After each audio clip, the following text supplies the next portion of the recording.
In today's world, trying to aim towards creating the type of health that you truly desire, where you thrive, not just survive, is something that can seem elusive, especially when we're dealing with environmental toxicity, with a medical system that many people have fallen out of favor with or just simply don't trust to help them to truly heal. Well, if you're someone who's been dealing with maybe a chronic health issue and you want to restore your health, then I think you're going to really enjoy today's guest. I bring on Lawson Digby, who is a holistic immunity coach. What makes Lawson interesting is the fact that he has gone through a powerful transformation story where he went from being nearly dead, emaciated in a wheelchair, to now 54 and thriving, muscular, and vital. I met him at the gym. Believe me, he's vital. And he does it without needing to rely on medical system or to rely on even biohacking or testosterone replacement. He's a purist, a naturalist, and he has a holistic approach to creating the type of health that we all really, truly desire in our lives. I can't wait to share with you Lawson's story and some of the golden nuggets that we pulled out of this conversation. I'm your host, Eric Coplen, and welcome to another episode of The Music of Life. I'll see you inside.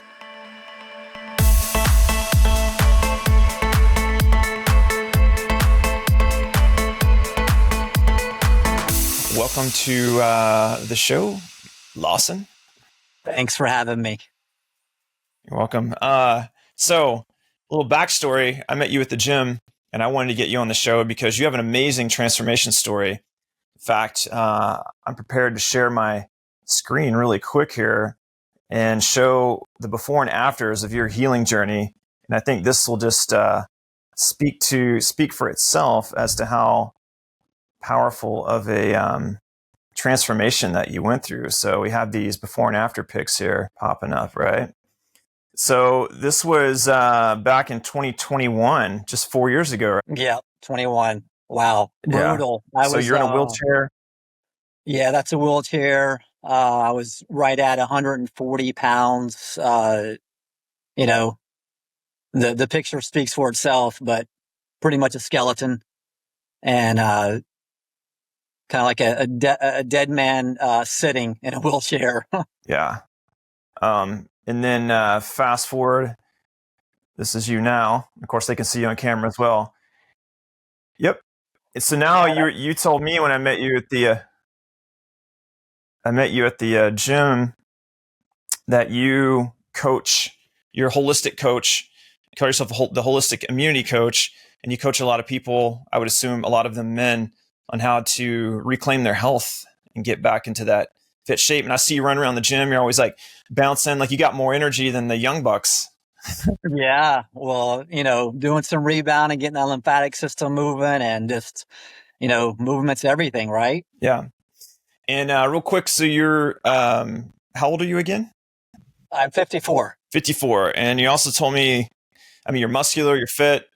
Your philosophy doesn't involve a lot of the traditional things that men your age would be doing, like testosterone replacement, peptides, biohacking, that kind of stuff is kind of like not really where you come from. I'm pretty much of a naturalist and a purist. And biohacking is, I think it's pretty popular, right? I mean, it's getting more and more popular as time goes. But I think the basics of health are just being pure and just legitimately eating, good food and the right food. Like I've already mentioned, movement, exercise, but avoiding toxicity exposure as much as possible. That's also key as well. And a lot of the toxic exposure does come from food and water. So those are key things to look at as far as health. So yeah, I think we're just designed to highly function at a high level when we're getting the things that we need and not getting the things that we don't need. So, avoiding and eliminating the poison, all the toxicity that we've accumulated, that's a key part here, obviously. And then, there's hundreds and hundreds of nutrients and essential nutrients that we need. And, one of the main problems is everybody's deficient, so some people are more deficient than other people, right? But everybody's deficient. And when we become deficient, that's suppressing our immune system, so our organs and our systems are not running at an optimal level. And it's almost impossible. I guess in theory, it isn't possible to be, to have a strong immune system and to be healthy when people are so deficient. And, and again, they're toxic too, right? So that's kind of a bad combination. Yeah. So what I'd like to do is get into a little bit of your backstory and where you were, kind of what got you into all this, and then we'll go through your transformation, and then what kind of some of the nuggets or big takeaways. You already started to share some of those, and then by the end here, I want to be able to give the viewers some takeaways and some, if they wanted to learn more or learn how to work with you, whatever. We'll end with that. So with that, so before you, like, what my question to you is, before you were in that wheelchair or whatever, like, what was your life like? Like, were you the party animal? Like, were you what was going on in Lawson's life before you kind of got initiated into this whole, like, I need to, before you got sick? Yeah, well, actually, the image that we've seen from 21, that was part or towards the end of my third stint or episode of being sick. So that was event Okay. happened in 18, and you could see still in 21 for 3 years how sick I was. But initially, this all started in 2012. So in 2012 was when I began this journey. That's when I got really, really sick for the first time. And then again in 14, a couple of years later, totally different incidents, non-related. And then in 18, same thing, totally different incidents, non-related as well. But going back to 2012, I think that was your primary question before I got sick. And, what I was doing was I was just living, a very poor quality, reckless life. I was being exposed to all types of different toxicity. My diet was terrible, although I thought it was really good. I thought that I ate well, but hindsight's usually 2020, right? So looking back, it was terrible. I was a heavy drinker as well.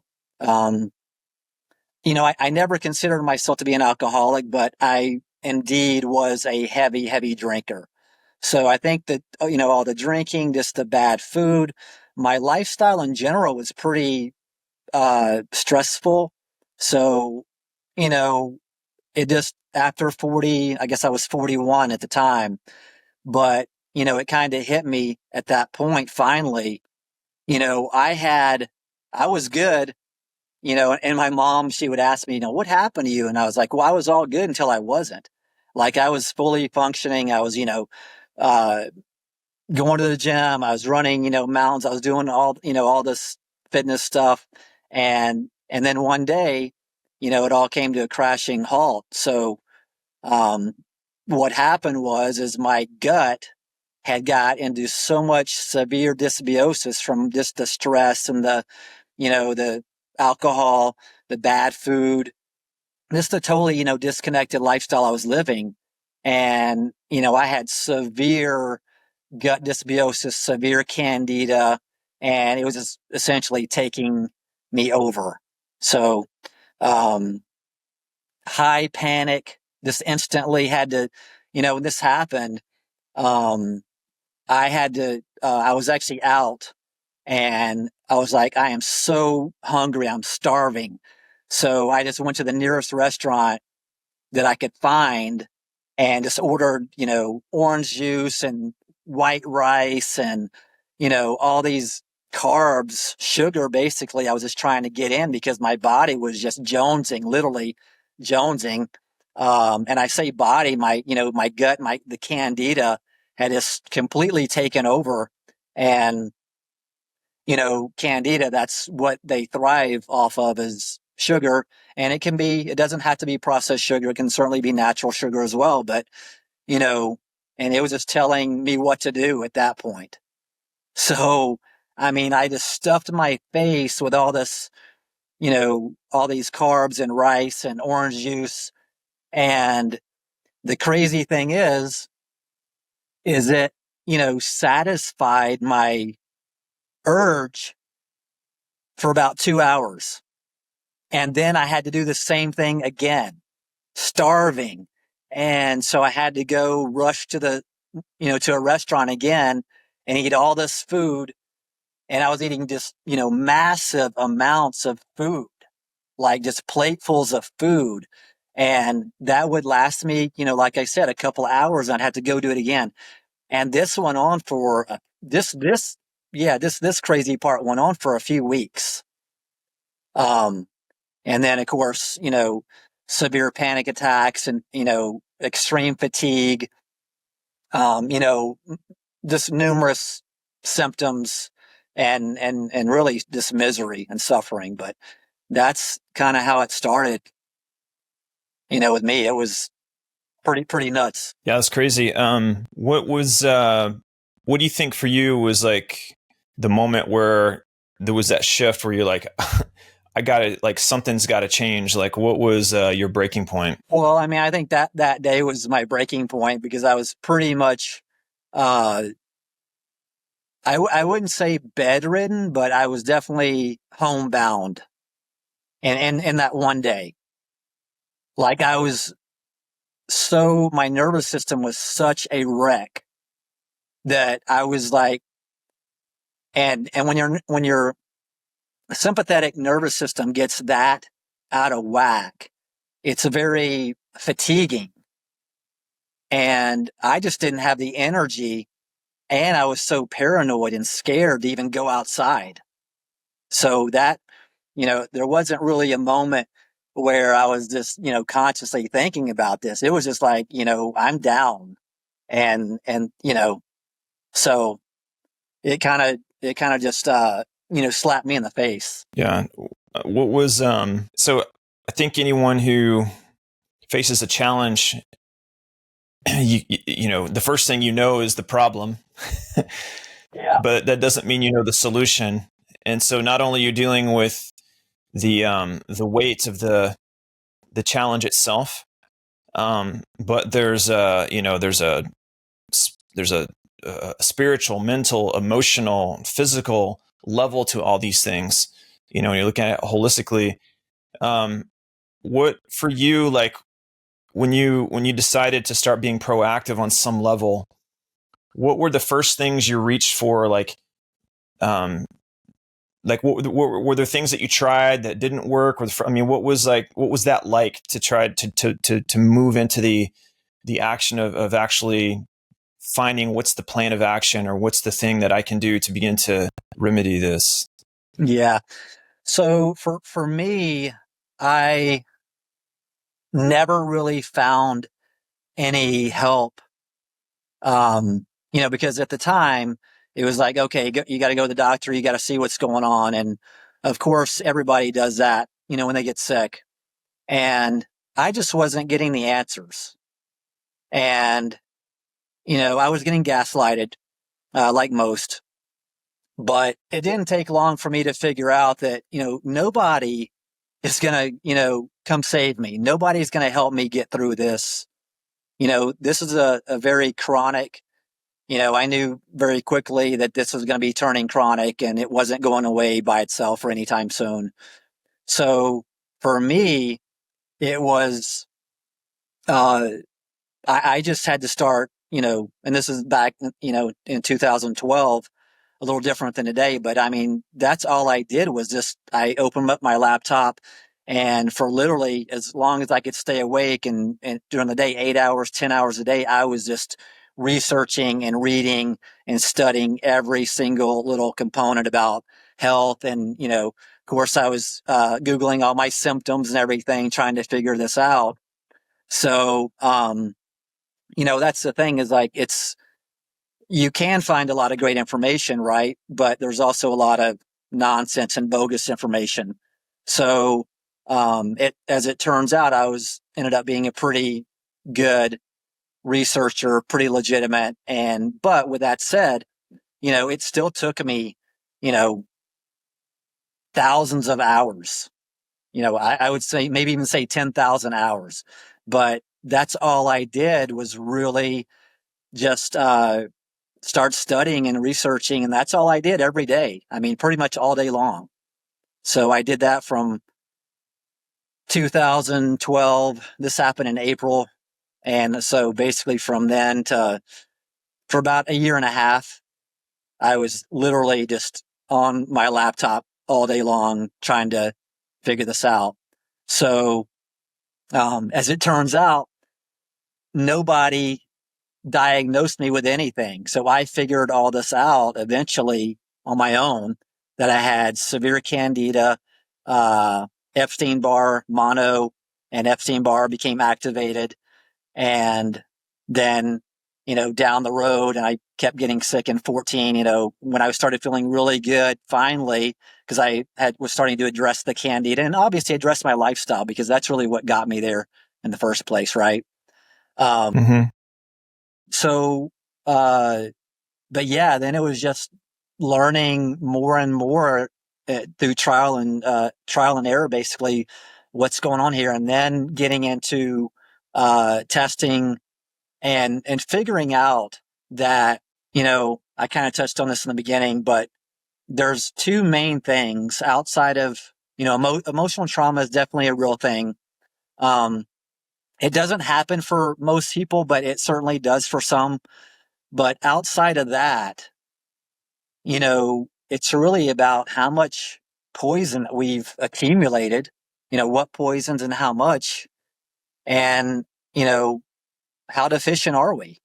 There's numerous essential nutrients. So when we become very compromised, our body becomes very compromised, and our health becomes compromised when, the more toxic you get, right, and the more deficient you get, your immune system goes down and really sets you up for pretty much anything under the sun. Yeah. Having, I share with you some of my own challenges, I'm going through some liver flushing and things like that. And, nothing on the level that, you were dealing with, but still you come across these, you hit these different barriers at different times of like, what's the dial that needs to be tweaked? Is it the environmental dial? Is it the mental dial? Is it I believe we have like, there's toxic beliefs, there's toxic environments, there's toxic thoughts, these kind of things, and learning, that's why I became curious about you, is because I really like how you have, you kind of breach. I can imagine when you're doing your research, you first hit that level of like symptomology, where it's just, then you come across all the traditional standard medical band-aids that are basically designed to like turn down the volume on symptoms, but still leaving you hanging in terms of like an actual solution. Okay. So you have to go like a layer deeper into looking more and more towards the root cause. And what I'm wondering is like, what was your mindset? Like, what was your mindset? Was it just intuition? How did you know to go beneath that? And how did you know that when you found something that it was worth actually, following through on, like, I guess what I'm asking is, how did you get through the confusion of not knowing what to do, So what I do personally is I ask a lot of questions, and my main question that I ask is why. So if you keep asking why, and then eventually it may be the first time you ask why, it could be the second time, but when you ask a doctor, okay, you're telling me I have gut dysbiosis, or I have food allergies or food sensitivities, or, I'm sensitive to VOCs or whatever. And then, so I'm going to say, okay, why is this happening? And then he's probably going to say, well, most of them would say, I don't know. And then, well, there's a reason that this is happening, right? So, like gut dysbiosis itself is not a root cause. Like it's happening for a reason. So let's figure out why this is happening. What would compromise your gut? There's something compromising your gut. Well, if you think about it logically, we need nutrients. We need, a lot of different essential nutrients, right? We're not getting them. And then we get toxic and we accumulate all these poisons. So that's obviously suppressing our immune system and suppressing our gut function and inhibiting, enzymes that we need to break down food and just, let the gut do what it does. So there's reasons for this, happening. So that's why, when a doctor or somebody couldn't tell me why this was happening, I was like, well, look, there's a real reason it's happening. You know, I don't need to be on antihistamines or whatever, because I have excess histamine and I have mast cell activation going on. I need to figure out why I have MCAS, because if I can figure that out and I can effectively address why my mast cells are spewing out all this excess histamine, then they won't be doing that anymore and I'll be well. Right? So Yeah. that's what you're not going to get when you go to a doctor. They're not going to tell you, oh, this is why this is happening to you. If you're lucky. So maybe the moral of the story is like, trust your curiosity, ask why. And when someone doesn't have an answer, keep digging or go find where you can find answers to that stuff. But I like that. It makes sense. I mean, for every effect, there must be a cause. And getting down to root causes was kind of the mindset. So what was then like, what was the first thing you did that you know for a fact, like, oh, this is beginning to work? Like, where did you start to experience the actual results? Wow. So I think there's just been so much. And like I said, there's been 3 different completely independent episodes of me being extremely unwell. And we saw the picture of the last episode. But so it was a little different in each one. I'll give you an example. So this is actually the second time in 14 that I got sick. So I'll give you an example here. So 14, what I had done was I started experimenting with my diet on a pretty extreme level. So I went vegan and I knew this is just going to be a short time. I figured maybe 6 or 9 months. And this is when I started feeling pretty good after I had, started healing up from the severe candida and all that. And what I did with eating vegan was basically, when you're eating vegan, you're eating a lot of arginine. And arginine, lysine, 2 amino acids, they're antagonistic of each other. So lysine is essential, arginine is not essential. But arginine feeds all the herpes viruses. And Epstein-Barr is a herpes virus. So I had activated mono the first time I was sick in 2012. So once you've activated the mono, then it's kind of a game changer for the rest of your life, because if you do something wrong, if your immune gets suppressed in any way, then that Epstein-Barr is just it's kind of sleeping with one eye open, but then it kind of wakes up and it becomes active.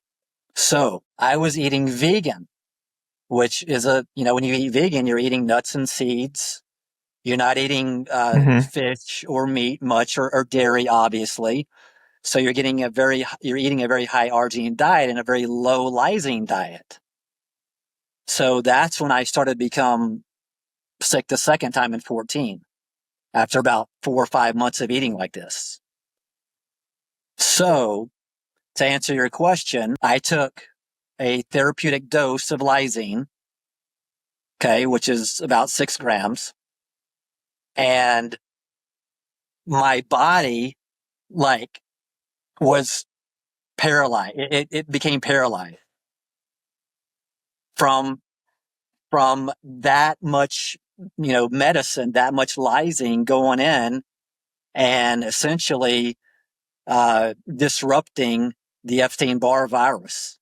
And it just completely overwhelmed my entire body. And I was paralyzed for pretty much the whole day, several hours. I just couldn't move. I couldn't move. And, I thought I was going to die, of course, because it was so traumatic. But at that point, that's a pretty extreme situation. But I knew that at that point, I was like, okay, I know this is Epstein-Barr. This is why I'm really, really sick.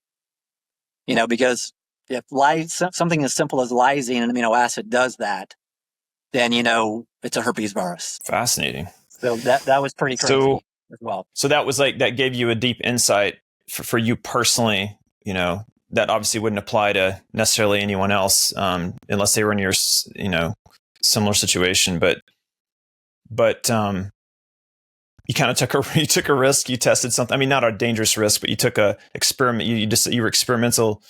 How did like this stack up to start to create, like, more lasting, or, like actual healing? Like, what do you think? What was kind of like the principles that you began to learn and be able to integrate to move forward that helped you to truly heal? Yeah, I think just the whole process when you're homebound, when you're, I was primarily bedridden or couch ridden for most of this time.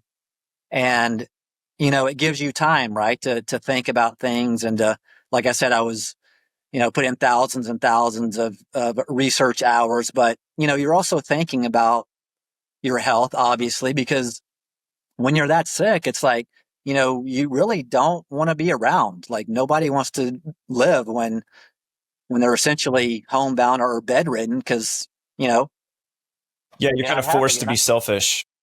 Yeah. You're not happy, right? You can't, it's impossible to be a happy person when you're that sick. So I think just the whole process, and really, I wanted it to be, I just wanted it to improve my health at a level that, it was just like I got just, laser focused on, healing and having great health. So I just started to figure out what that took and what all was involved in that. And this goes back to a little bit what I was saying before, is like, the basics. We have everything that we need. It's all available. You don't have to biohack your way to health. And I don't believe in biohacking personally, but, it's not about that. It's just about serving yourself with, real food, that's a big part of this, so just serving yourself and loving yourself. Yeah. Yeah. So that's awesome. We have a lot, we think a lot alike in those areas. I like to hear that. I think it's very encouraging to hear that there's, that it's not about adding more and more and more external things, or, hey, once you're wealthy, you can afford these, cool new external things. Not that those can't have their place, but it's like, if you're going to build a house, you need to pour a foundation. And without a foundation, it doesn't matter what you add above that. It's temporary. It's on shifting sand. Well, so if we were, that's exactly what I teach. What you just said. Yeah. So let's get into that, because that's what I'm curious about. If you were to maybe lay out like what the core pillars are, that like through your transformation, what you learn, the things that give you confidence moving forward, that, what would those be? Is it like testing? You've mentioned diet. Like what would you say are the things that a person, if they were wanting to say, what are the kind of the categories that I need to be looking at to make improvements in holistically? Like from your perspective, what would those be? What are the secrets? What's the secret sauce, man? Yeah. I can't give away all the secrets, but I will say this. So, really it does start, and I do this myself, once every pretty much 12 months is you gotta functional test properly because, this is a real physical, what I'm doing for myself personally, and then what I require from my clients. It's a real physical. And it's just, and I'm not here to throw darts. My clients have been throwing darts, ever since they got sick, years ago. And that's why they're now seeing me because throwing darts doesn't work. The doctors aren't really looking for real root cause stuff.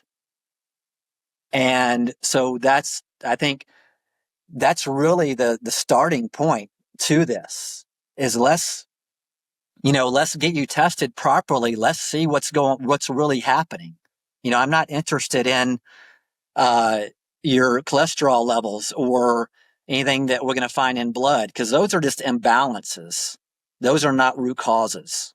So blood doesn't show root causes. So if you think about that, why would you get blood samples and do tests from your blood?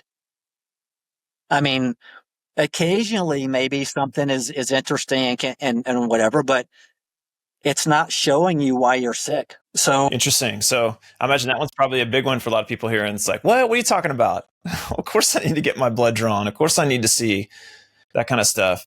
I think what you're saying is it's useful only to an extent, but like you're driving like what's deeper, what's more fundamental is what I think I'm hearing sure. underneath So it. Yeah. what are the fundamental causes of you having imbalanced blood work? That's really what this is. So, I like I said, I do this myself. I mean, this is a real physical. Let's see. I want to look at my toxicity. What have I accumulated bad? What's in me that shouldn't be in me? What metals are in me? Do I have any mold? Do I have any metals? Do I have non-metal toxicities? There's a bunch of those. And then, at this point, I'm pretty low toxic, by now. But back in the day, I was pretty high toxic, like a lot of people. I mean, if you're sick, you're going to be toxic. There's just, no doubt about that. But, and then also again, like I Gotcha. said, let's look at my deficiencies. So I'm, at this point again, I'm doing pretty well with eliminating my deficiencies, but it's still, something that I do every day. And now I'm kind of on autopilot with it. But, if you're just going through life, mainstream life, you're totally deficient. You're getting more toxic every day. And so that just means you're getting sicker every day. And people, as you know, are getting sicker a lot earlier, these days. The something that's coming to my mind is I imagine a bit of a paradox here is that the person who's sick and stressed out or experiencing toxicity, you've mentioned deficiencies, potential of environment. Well, not definitely, especially in the modern world, environmental toxicity is a real thing.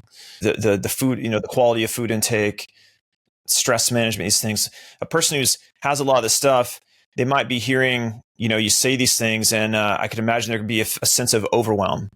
How could I possibly have time for all that? I got kids. My job doesn't allow for it. These kind of things. What would you say to someone who is kind of thinking of it from that perspective? Well, first of all, I just want to validate that for certain people and in certain situations, it can be a little bit overwhelming, because there's a lot to this. If you could just dabble around with, a couple of good things or healthy foods or whatever, just kind of dabble in this, you're going to get in you get back what you put in. You get a little bit, it may help a little bit, but to do this right, you've got to, and this is why I teach this over a 4 to 5 month period. because like you said, this can certainly get overwhelming, but I try to keep this at a pace where it's not so overwhelming. So for example, if someone came to me and they said, well, let's just do this in like 1 or 2 sessions and just write everything up for me that we're going to do in 4 months. Well, first I wouldn't do that because that's just a recipe for disaster and failure, right? Because they're going to look at this and say, oh, there's no way I can do all this, or I'm going to do all this, right?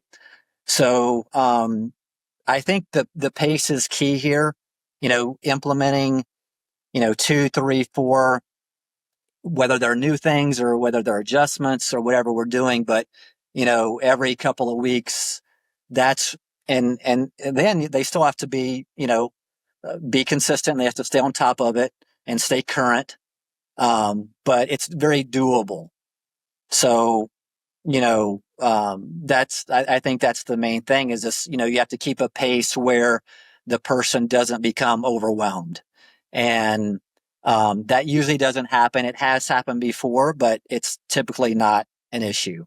And, I can always, and I do, sometimes I do have to slow it down for certain people because otherwise it would get overwhelming. There's a lot to this, but, the beauty of this is, well, first of all, there's no shortcut here. But once you get to a level, it's like tying your shoes. It's like the routine you're in right now. It's the same thing. You know what you're doing. You get up and you know what you're doing. You get up and you get in your routine, and that's how you do your day, right? It's the exact same thing. It's just they're learning something new. Gotcha. So it's some learning curve, some new things.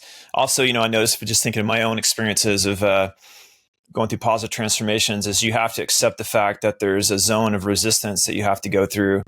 I like how it was put once in one of my coaching programs and doing my coach certifications was this concept of habit gravity. Have you ever heard of that? I haven't heard of that. Habit gravity? No. It'll totally make sense when I say it because you deal with it with your clients all the time. But I'd say it'd be good for anyone viewing when you're wanting to make a transformation. It's you have to think of it like a rocket, like NASA, or SpaceX, I should say, trying to get a rocket into orbit. There's a tremendous amount of thrust and fuel that needs to be expended to break free of that, break inertia and break free of Earth's gravity. And that needs to be sustained over a certain period of time. So for humans, typically you have a level, if someone say is watching this or they meet you and they feel an excitement, yeah, I want to be healthy. Of course I want to heal, and there's an initial revelation of like, yes, and you can feel some excitement and that can be enough to get you to take some action. But what you have to expect is like, as soon as you start to take action, maybe 2 or 3, 4 or 5 days into it, you hit a low that's lower than when you started. Like the reality of like hits in that I have to take this through. So you go low, and then you have about 30 days or so of just like going up that 60-degree curve. You're just going, and it's the most dangerous time because everything in your mind and body saying this is inconvenient, this is too much change, this, all the chatter, right? The monkey mind comes in and it's the gravity trying to keep you where you're at. And it takes somewhere you start to curve out around that 30-day plus mark and you start to get a plateau, or you start to get not a plateau in a bad way, but it starts to become like part of who you are. It starts to feel ingrained, a little bit more natural. You're doing things out of habit without having to like use willpower to do that. And then that's a dangerous time too, because you can also become a little bit complacent and something could sneak in and slip in. So, about that like 3-month period or like a quarter, like a season of really doing something is when you can like get so ingrained into it that you can't imagine not doing it. Right. At that point where it's like, especially if it's rewarded with, of course, assuming it's rewarded with the positive results. So I always like to think of that like habit gravity. You went through like years. You're like, yeah. And finally getting like now you're like broke free and you're like teaching other people how to do it, but they don't have to go through the 10 years. Exactly. Yeah. Exactly. Yeah.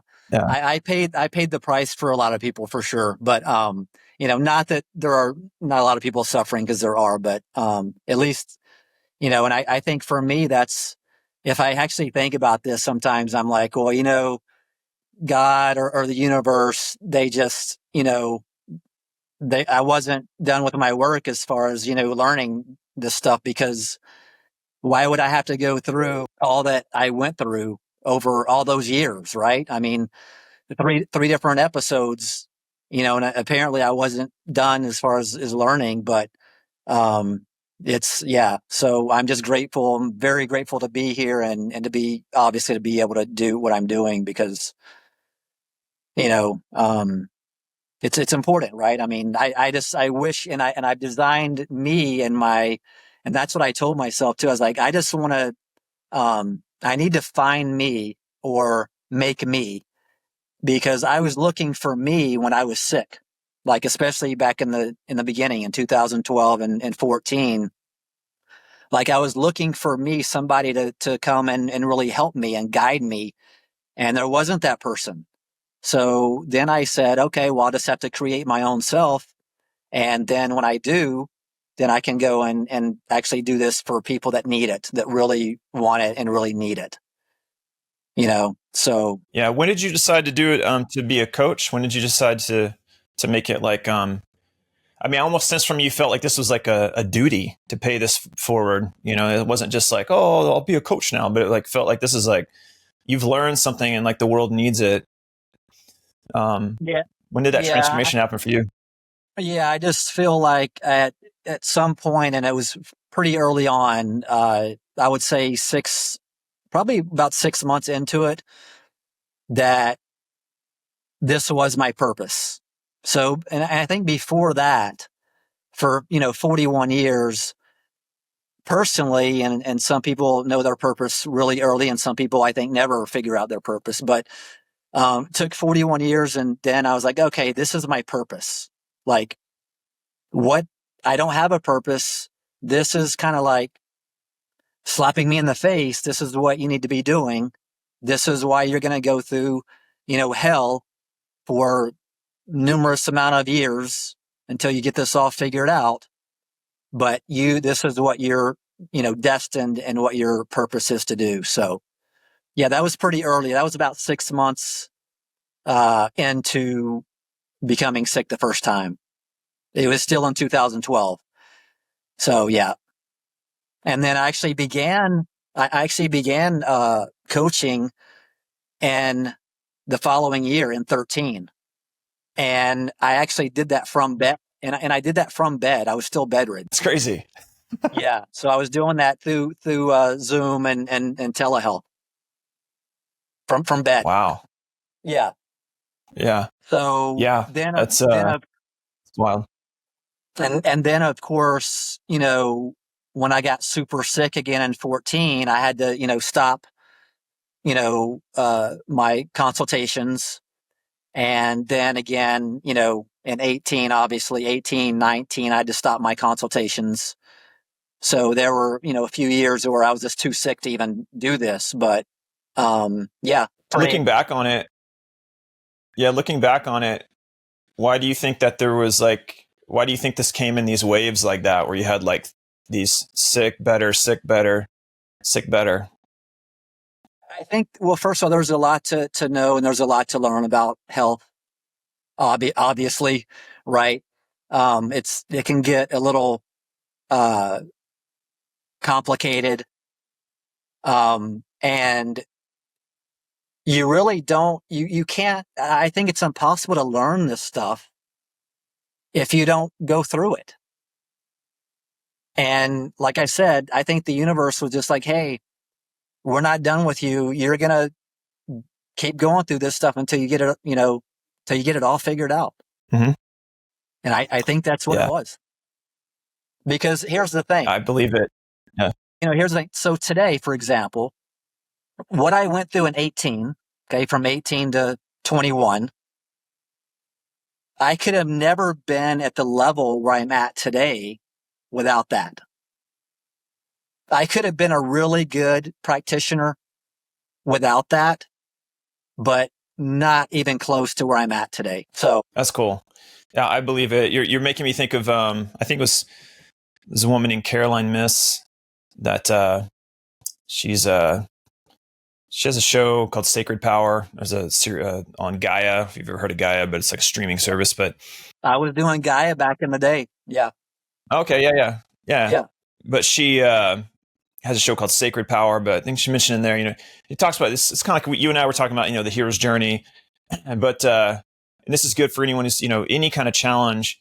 If you start looking at your challenges, or you ultimately realize that there's some form of initiation, like who you have to become to face that challenge becomes your greatest gift to the world. Yep. Yep. It's an initiation. Exactly. If you don't see it that way, then it just is purely suffering, pointless, empty suffering. And in truth, there's a deeper opportunity in it. And does your ego want it? Hell no. You just want to feel better, but that want, is what, fuels that path. So I think it's awesome, that you like took that shit head on. You used the best resources and tools you had available. You dug deep in the soul and chose to see it as a journey, not just as a problem. Sure, That's commendable. That takes some real moral courage to do that. Yeah. Well, I just, I think everybody has a desire to live, right? But, for some reason, if I look back on all this, I think my desire to live was pretty high. So for whatever reason, and I don't even know what that reason is, that I had that desire, that great of a desire. But yeah, I just, did not want to die. And so it was like, hey, you're going to do this It makes right? sense. You're going to do this right, or you're going to die, one of the two. So I decided to try to get it done right. Yeah. Go for broke. Yeah. Yeah. Yeah. Well, I'm curious, since you've worked with a lot of clients and stuff, when you think back on your clients or even current clients, and you don't have to mention any specific names, but what are some of your favorite transformation stories? Maybe your favorite one in the past, recently or whatever, that sticks out in your mind, immediately comes up that you could kind of share, give us the kind of the cliff notes on their transformation. Yeah. Well, I'm not sure if I'm going to answer your question exactly, but what you made me think of was uranium toxicity. Uranium toxicity is actually a huge, extraordinarily prevalent toxicity that really nobody knows about. The only people who know about this is the ones who have it and have been tested for it and know that they have it. But otherwise, they don't know. So, with that, my sickest, by far, my sickest clients have been the ones with very high levels of accumulated uranium. Fascinating. Yes. So, in the chronic illness world, we know everybody knows about mold toxicity. That's actually the main thing. Mercury toxicity, you hear about that some too, right? And just general heavy metal stuff. But this is really, and this is when I know that, I'll hear, and I won't mention any names, but I'll hear these functional doctors and whatever. And when they mention mercury, these guys are not doing the work, because I don't talk about mercury toxicity. It's somewhat prevalent. I have clients with mercury toxicity, don't get me wrong, but uranium toxicity is more prevalent. And in my opinion, it's more detrimental based on what I've seen. And they're both bad. I mean, it's both poison, right? But when somebody's not talking about uranium, and I'm the only one that's been talking about uranium since 2021, then, that just, it's a red flag. And, but these are the really, really, like I said, the sickest people that are coming to me have uranium toxicity. So Interesting. So I'm thinking like when you say that, it makes me think of like Fukushima. Is Yeah. that what you're saying? Like because like the nuclear reactors or like some of the disasters had maybe even the tests. They did. People don't know they've done thousands of nuclear tests, blown up in the atmosphere and stuff. I don't know if Yeah. that. I'm not an expert in this at all, so I don't know No, what no. would be the what do you think are the primary sources for exposure for that? I'm actually just elated that you said that and asked that question because I felt like that could be something like a real thing, and you just can kind of confirm that for me. But the answer is no. So you don't have to live by a reactor site. It's not even about that. So what's happening with uranium is in the last several decades, we're using so much more fertilizer, right? So fertilizer is nitrate. So it's nitrates. So Okay, they're yeah. going, okay. So they're going down into the ground where the uranium is, where it's safely tucked away. Granite rock is one of the main areas that uranium attaches to, and it's perfectly safe and everything. But the nitrates are actually acting as chelators. They're detaching the uranium from where it's safely stored with the granite, and it's therefore, and then it's getting into the water system. So uranium is in, I would say, virtually every water system. There's definitely areas that there's more it's more contaminated with uranium. There's certain parts of the country, but for the most part, it's everywhere. And yes, so the thing is, and as you know, most people don't have a water filtration system at home. Some people do. It's becoming a little more popular, but those water filter systems that they have are not eliminating or neutralizing the uranium. So they think that these, systems are eliminating toxicity from their water, and it probably is to a degree, you know, Yeah. 10%, 20%, 30%. I don't know what it is, but it's a little bit, but it's not what they think. So this uranium is just coming right through, even if you have a filter, at home. But basically all the municipal water. And if you think about this, people are drinking government municipal water every time you go to a restaurant, every time you buy a beverage at a store that, Mm. has water in it, or made like tea, like a pre-made tea or whatever So it is. yeah. And then of course there's a lot of people at home drinking their home water. Whether they have a filter or not, they're still Yeah. drinking that water. And so they're getting, They're the yeah, refrigerator filter probably should have been changed 10 years ago. yeah, yeah. So, Um, what about that's showers? What about taking a shower? Like I have a shower filter, but it's not going to filter that. It's going to filter, chlorine basically. right. So there But you go. There you go. Yeah. So the shower filters are just filtering, like you said, maybe the chlorine, something like that. And the water's and I'm talking about uranium right now, but there's just so many different sources of toxicities in the water, not just uranium. There's a lot more, and there's a lot more than just chlorine and fluoride. There's a lot more than that. So you really do need a good whole home filter. I have one myself, and the one that I have and obviously recommend, it does eliminate uranium and most all the metals and all the gunk. But yeah, it's a big problem. okay.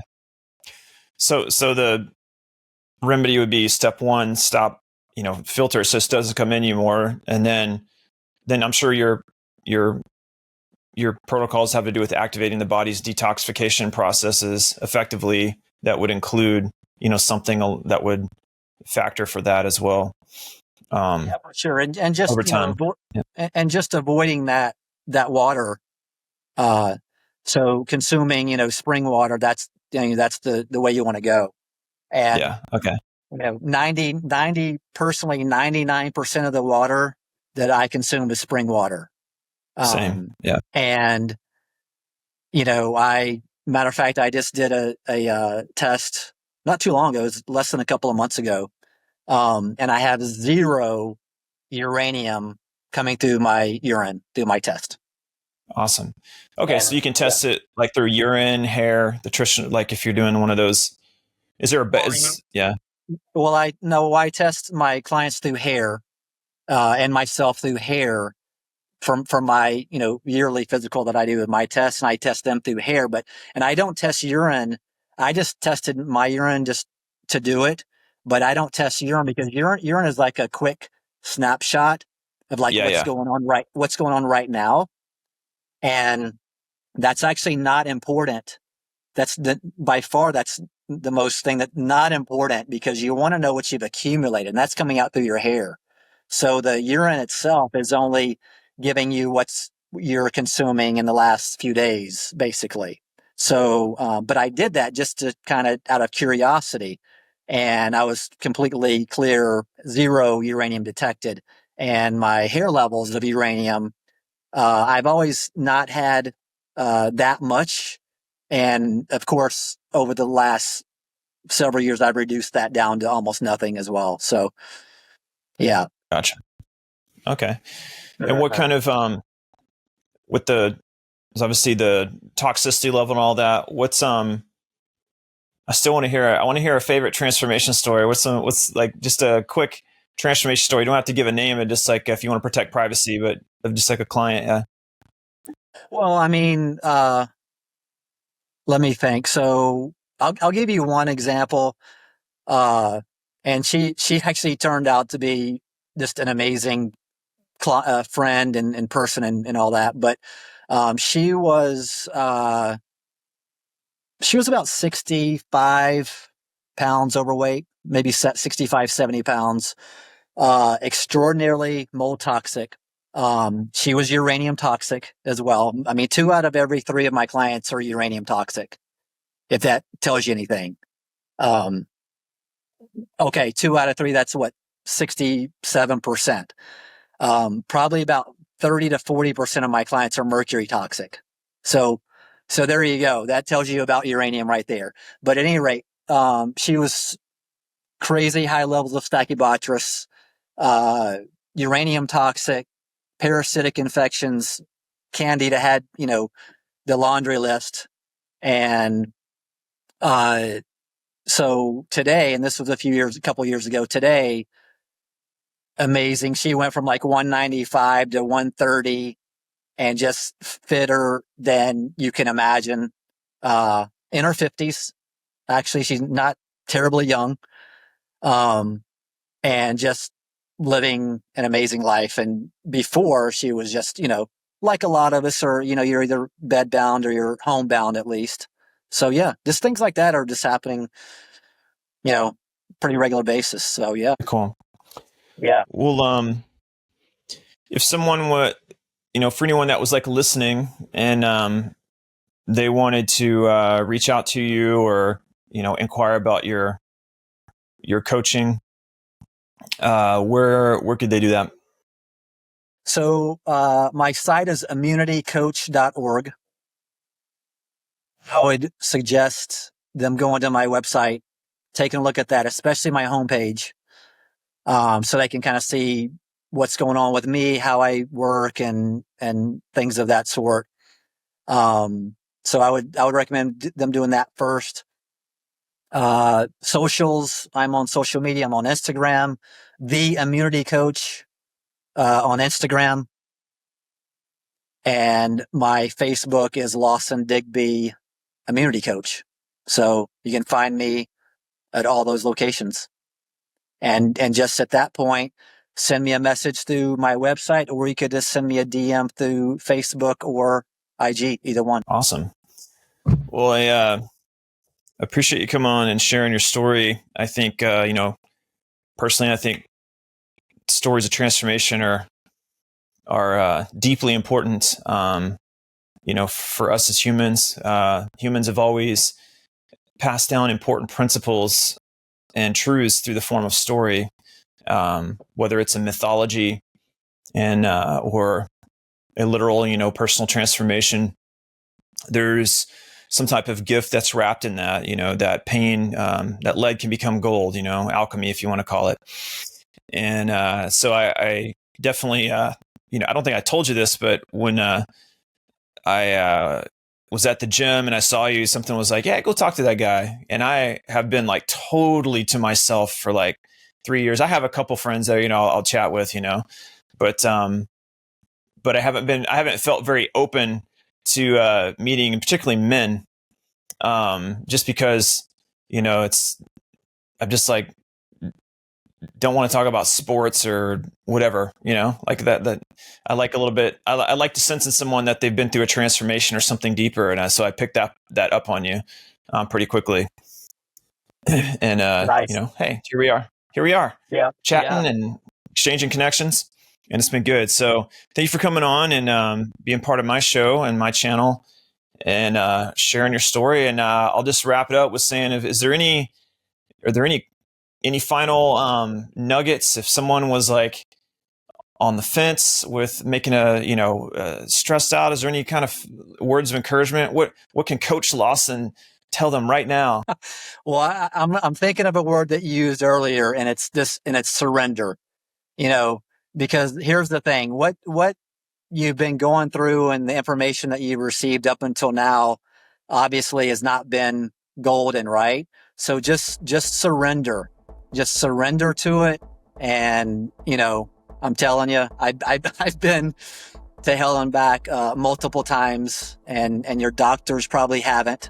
They may have read some books in college or whatever, but I've actually been through the fire, and with that, a little bit of empirical knowledge comes with that. So, yeah.